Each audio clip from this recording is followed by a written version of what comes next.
नमस्कार, मैं हूं प्रभाकर मणि तिवारी। आप देख रहे हैं मेरा ये खास कार्यक्रम पॉलिटिक्स विद प्रभाकर। आज चर्चा पद्म पुरस्कारों की। पहले भी आप जानते हैं इन पुरस्कारों पर विवाद होता रहा है, चयन प्रक्रिया पर सवाल उठते रहे हैं, लेकिन इस बार आज गणतंत्र दिवस के मौके पर जिनको यह सम्मान देने का ऐलान किया गया है, उनमें से 3 लोगों ने इसे लेने से इनकार कर दिया है। और यह संयोग नहीं है कि यह तीनों लोग पश्चिम बंगाल के ही हैं। इनमें पूर्व मुख्यमंत्री सीपीएम के वरिष्ठ नेता बुद्धदेव भट्टाचार्य के अलावा जानी मानी गायिका, बांग्ला गायिका संध्या मुखर्जी और तबला वादक अनिंद्य चटर्जी शामिल हैं।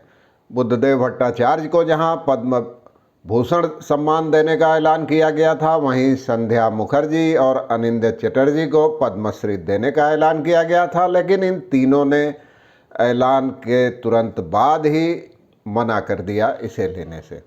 तो आज चर्चा करूंगा इसी पर, इसकी वजहों पर, किसने क्या कहा, और पूरा देखिए वीडियो, पूरी रिपोर्ट देखिए। जैसे तो चैनल को सब्सक्राइब करें, मित्रों और परिजनों के साथ शेयर करें और घंटी का निशान भी दबा दें।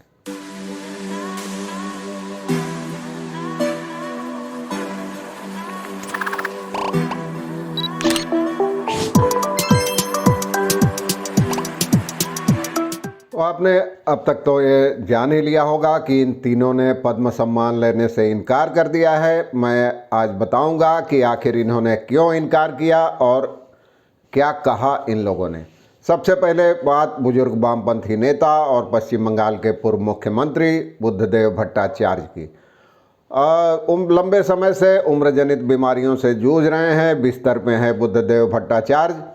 और आप जानते हैं कि 2011 तक पश्चिम बंगाल में वाम मोर्चा सरकार के मुख्यमंत्री थे। यह कहें तो ज़्यादा सही होगा कि वे वाम मोर्चा के 34 वर्षों के शासनकाल के आखिरी मुख्यमंत्री थे।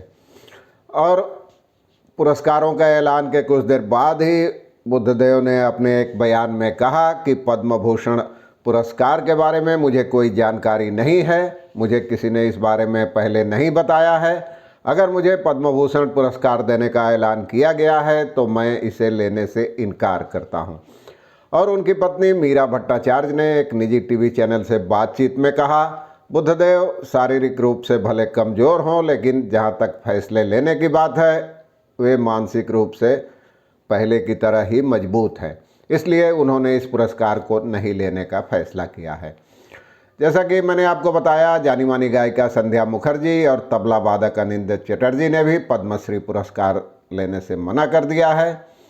बुद्धदेव के पारिवारिक सूत्रों ने बताया कि मंगलवार दोपहर केंद्रीय गृह मंत्रालय के एक अधिकारी ने फ़ोन पर पद्म भूषण पुरस्कार की सूचना भर दी थी। उसके बाद शाम को सरकार ने उनके नाम का ऐलान कर दिया, लेकिन तब तक पूर्व सीएम को इसकी कोई जानकारी नहीं थी।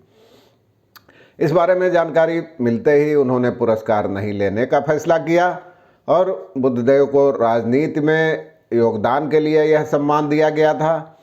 उनके बयान के बाद सीपीएम ने भी एक बयान जारी किया। उसमें कहा कि पद्म भूषण पुरस्कार के लिए मनोनीत कॉमरेड बुद्धदेव भट्टाचार्य ने पुरस्कार लेने से इनकार कर दिया है। सीपीएम शुरू से ही ऐसे पुरस्कारों को ठुकराती रही है। पार्टी का कहना था कि हमारा काम आम लोगों के लिए है, अवार्ड के लिए नहीं। इससे पहले कॉमरेड ईएमएस नंबूदरी-पाद ने भी मनोनीत होने के बाद अवार्ड लेने से इनकार कर दिया था। वैसे पद्म पुरस्कार के लिए पूर्व सीएम के नाम के ऐलान के बाद से ही राजनीतिक हलकों में सवाल उठने लगा था कि क्या बंगाल के आखिरी वामपंथी मुख्यमंत्री यह पुरस्कार स्वीकार करेंगे।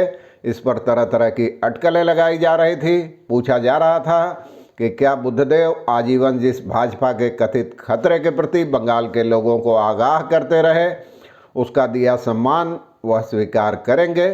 लेकिन कुछ देर बाद ही इस वामपंथी नेता ने एक संक्षिप्त बयान जारी कर तमाम अटकलों को विराम दे दिया।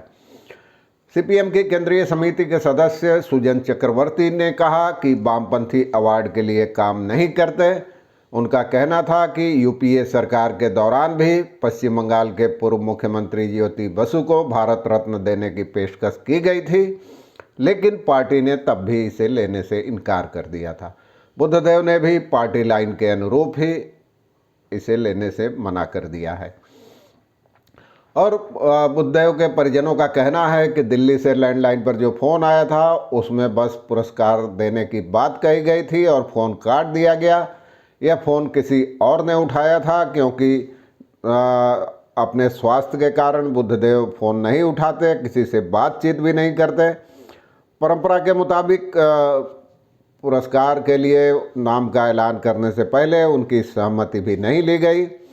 हालांकि देर रात जारी खबरों में सूत्रों के हवाले कहा गया कि केंद्रीय गृह मंत्रालय के शीर्ष अधिकारी ने भट्टाचार्य के घर फ़ोन पर उनको पद्म भूषण अवार्ड के बारे में जानकारी दी थी उनकी पत्नी को, और उसके बाद ही उनके नाम का ऐलान किया गया। और उस अधिकारी का कहना था कि पद्म पुरस्कार देने के लिए सहमति लेने का कोई प्रावधान नहीं है। हालांकि इस पर बुद्धदेव की पत्नी मीरा भट्टाचार्य ने कुछ नहीं कहा है। वो अपने बयान पर कायम है कि बुद्धदेव को जैसे ही पता चला उन्होंने इसे लेने से इनकार कर दिया।